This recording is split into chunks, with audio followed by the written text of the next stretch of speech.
Put on the song you loved when you were 15. The one you played so many times you knew exactly when every beat would land. It sounds the same. Same voice, same drums, same everything. And it does nothing.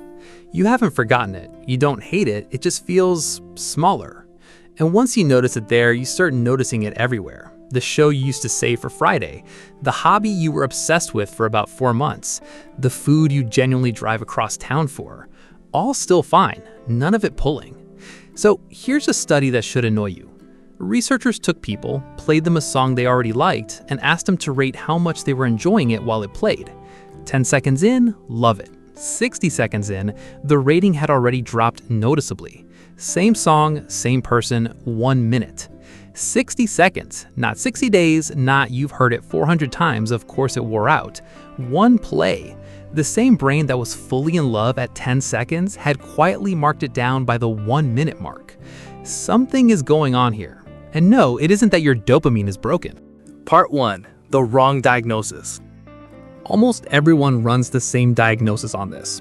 Dopamine, broken dopamine, fried dopamine, something that needs a 30-day detox, like a phone you hold the power button on until it reboots. That explanation is tidy, extremely popular, and wrong. Not a bit simplified. Wrong about the mechanism, wrong about the fix, and wrong about what dopamine does in the first place. The actual answer is worse for thumbnails and better for you. It's not one broken thing. It's about 6 ordinary things all running at once, all completely normal, quietly teaming up to make your 15-year-old self's favorite song feel like nothing. None of them are exciting on their own. That's kind of the point.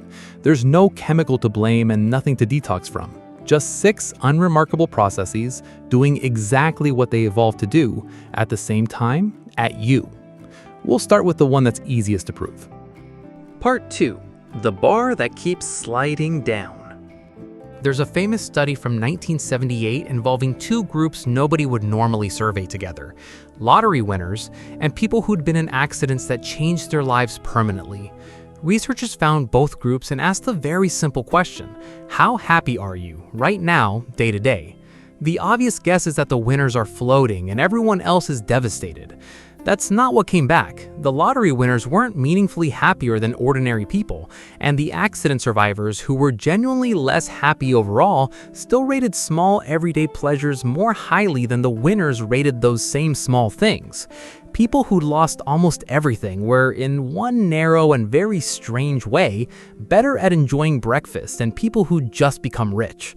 Now, that study is small, nearly 50 years old, and researchers have been picking at its methods ever since. I'd rather tell you that than have you find out in the comments. But the thing it was pointing at has held up in much bigger and much better work since. Psychologists call it hedonic adaptation, your emotional baseline recalibrating to whatever's currently normal for you. And the popular version of this is also slightly wrong, which is becoming a theme. The old story said everyone snaps back to one flat neutral setting, like a thermostat.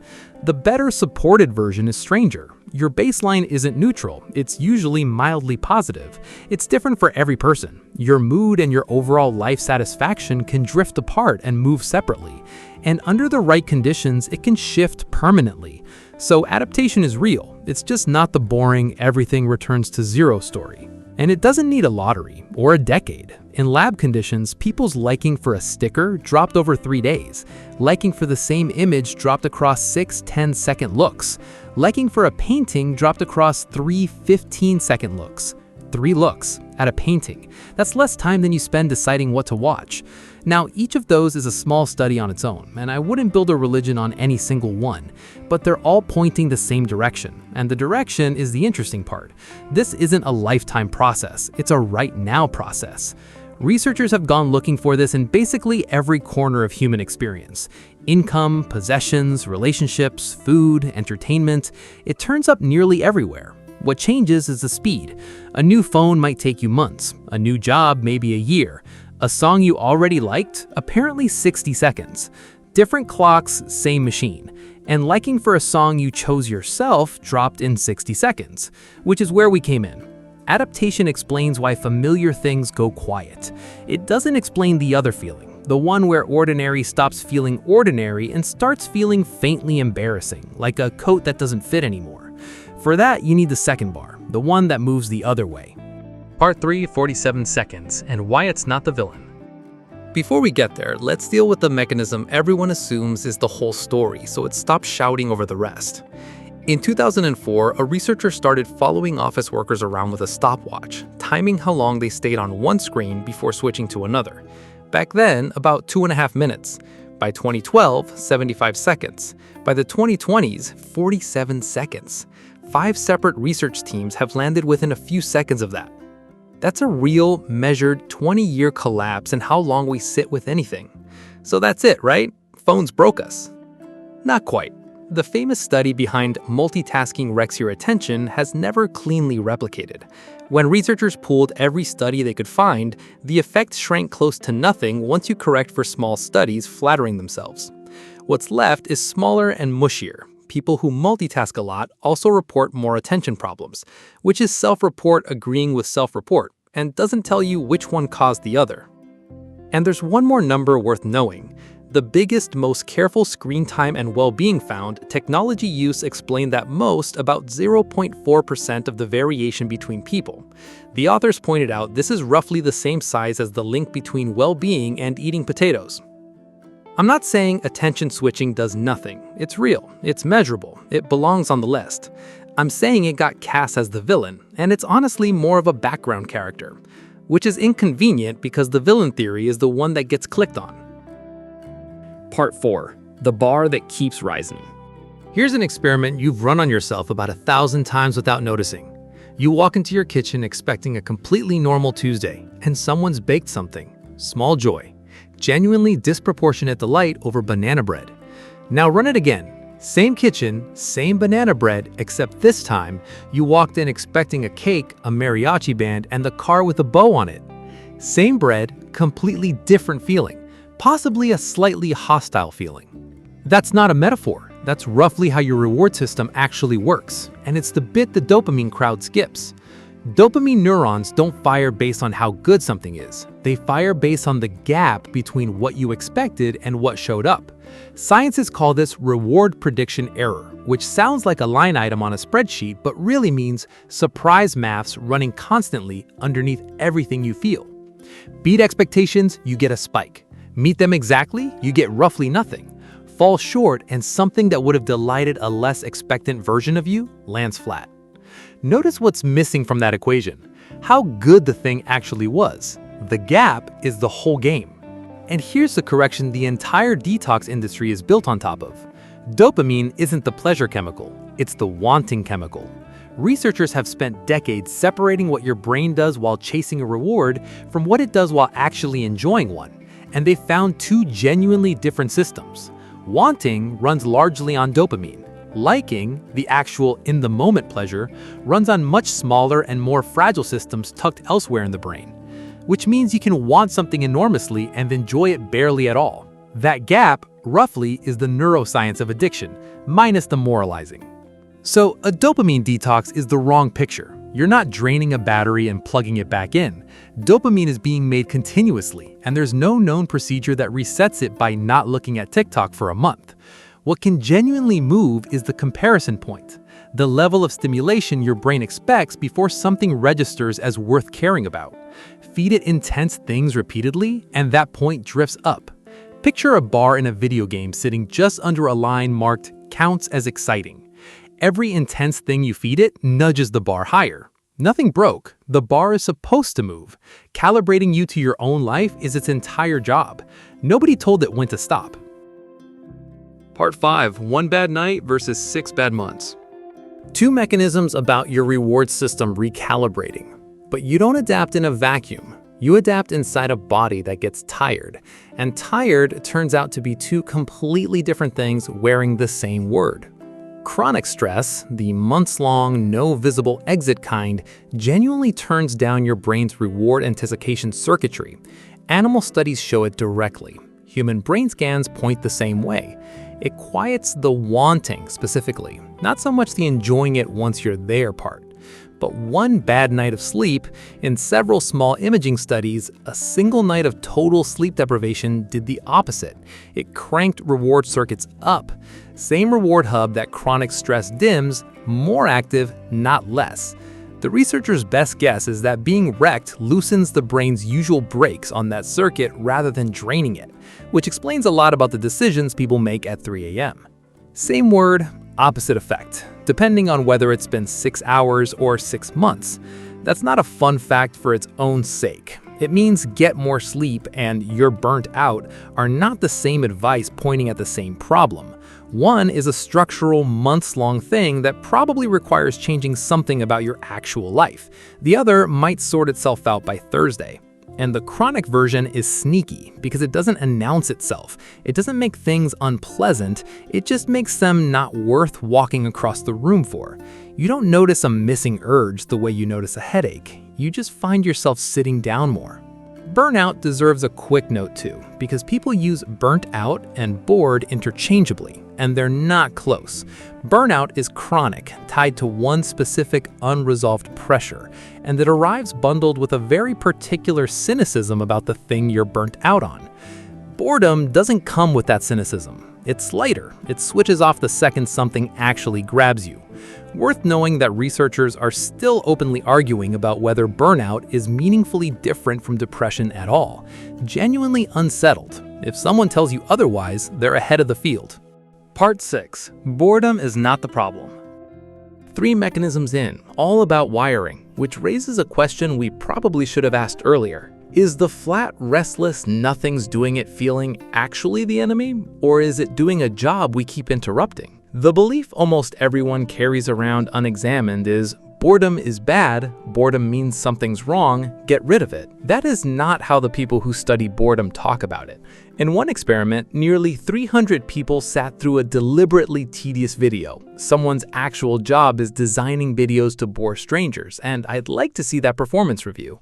And were then offered a choice. Keep doing something easy or take on something harder and more engaging for no extra reward. The bored ones reached for the harder thing, reliably. Not because there was a prize, there was no prize. They just wanted something to bite into. Boredom didn't just sit there being unpleasant, it pushed, which is a strange thing to sit with because boredom is the one feeling almost everyone treats as a straightforward malfunction, something to be solved within 4 seconds, ideally with a phone. That's the current read on it. Not a malfunction, a signal. Your attention isn't finding a good match in what you're doing, and the discomfort exists specifically to get you moving towards something that fits better. Less check engine light, more you're hungry. Annoying, working exactly as designed. There's a popular self-help version of this. Get bored on purpose and your appetite for ordinary life comes roaring back. I'd love to tell you that's proven. Nobody has actually run that experiment. What we have is a well-argued theory, pointing the same direction.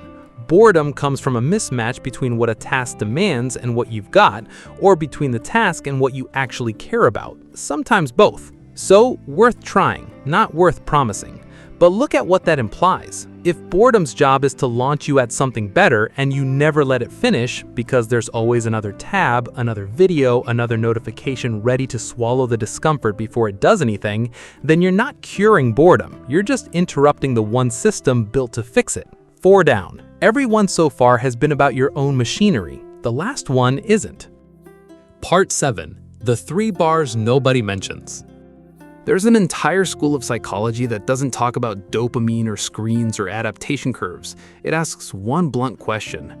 Are your days actually meeting 3 basic needs? Autonomy, competence, and connection. Autonomy, do the things you do feel chosen or handed to you? Competence, are you getting better at something or just clocking in? Connection, does anyone around you actually notice you doing it? Think about a job you chose versus a job that chose you. Same tasks, same hours, sometimes the same money, completely different feeling because one clears those bars and the other doesn't. Or a hobby you do alone versus the same hobby with people who notice when you improve. The activity didn't change. The 3rd bar just got much easier to clear. This framework has been tested and retested and meta-analyzed across hundreds of thousands of people in work, school, sport, and health. It holds up about as consistently as anything in this field. When those needs are met, enjoyment follows. When they're starved for long enough, it goes, even in activities that should, on paper, be fun. And that last part is the bit that catches people out. You can do everything right: book the trip, pick up the hobby, schedule the fun. And if it's something you were told to enjoy at something you're not getting better at, with nobody who cares whether you did it, it can land completely flat and leave you thinking the problem must be inside your head, which quietly reframes the whole question. Nothing feels fun might not be a brain chemistry story. It might be a life structure story. Not my dopamine broke. More like, I haven't chosen anything for myself this month. I'm not getting better at anything I care about, and nobody would notice either way. That's a much less thrilling sentence than your phone destroyed your brain. It's also closer to true for a lot of people. Part 8. The Reveal. 6 ordinary things in one scary costume. Here's a sentence this whole thing has been walking toward. Nothing feels fun anymore isn't one broken thing. It's a label. One sentence your brain keeps reaching for to describe 6 completely different problems: adaptation, expectation, attention, exhaustion, boredom, unmet needs. 6 mechanisms, one feeling. And that matters enormously because the fix depends entirely on which one you've actually got. Maybe it's mostly adaptation, and you've simply had a lot of the same thing lately. Maybe the bar crept up and moderate things can't clear it. Maybe it's chronic exhaustion quietly muting anticipation for months. Maybe it's boredom doing its job and getting drowned out every time. Maybe it's fragmented attention nudging you to bail on things before they had a chance to pay off. Maybe your week genuinely isn't giving you anything to choose, anything to get better at, or anyone to share it with, and no amount of fun activities papers over that. For most people, it's some blend of several, in a mix that's different for everybody, which is exactly why the same fix keeps failing for different people. Not one villain, a committee. And there's one more possibility, which I've saved for here because it isn't a mechanism at all. It's the least dramatic explanation available. And for a lot of people, it's the right one. You might have just changed. Personality research has tracked this across dozens of long-term studies following people for years at a time. Openness to experience, roughly your appetite for new things, climbs through your teens and then drifts gently downward across adulthood. Meanwhile, your roles change, your values change. What counts as a good Saturday when you're 15 and have nothing but time is not what counts as a good Saturday when you have a job, a commute, and someone depending on you. So the song might not have stopped working. You might have stopped being the person it was written for. That's not damage. Nobody needs to fix that. It's just what a life looks like from the inside while it's happening. The mildly annoying part is that this explanation feels like a cop-out, so almost nobody reaches for it. And it may quietly account for a big share of things aren't as fun as it used to be content on the internet. There is one thing, though, that we can't file under any of this. Sometimes this really is a symptom. If it doesn't lift when your circumstances improve, if it's spread across nearly everything rather than one hobby, if it's been weeks rather than days, that's a different category. That's closer to depression than to you've worn out your Spotify playlist, and it's not something a novelty weekend or a better bedtime reliably touches. It's also not something a video can diagnose you with, including this one. The honest version is this. Most people asking why nothing's fun anymore are somewhere in those first 6 mechanisms.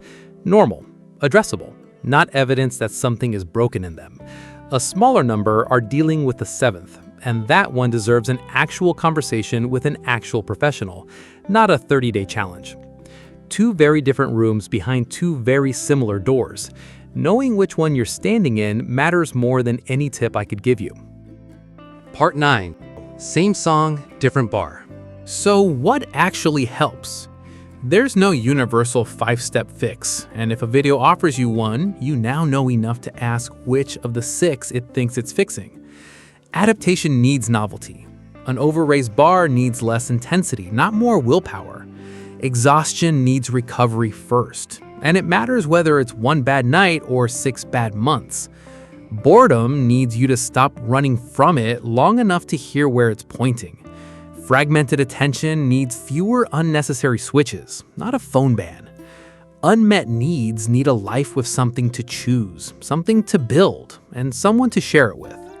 And if you've simply grown into a different person, that one doesn't need fixing at all. It needs you to stop measuring your current life against the 15-year-old's taste. And if nothing feels good across everything for weeks, that's a different conversation, with a different kind of help. None of that is as satisfying as one hack, but it's more honest than ending on a 30-day challenge. And unlike that challenge, it doesn't quietly ask you to fix all 6 at once and then wonder why nothing moved. Go put that song back on, the one from the start, maybe again tomorrow. Not to force yourself to love it, just long enough to notice the song didn't change. You did. You didn't lose the ability to feel it. You just moved the line that decides what counts.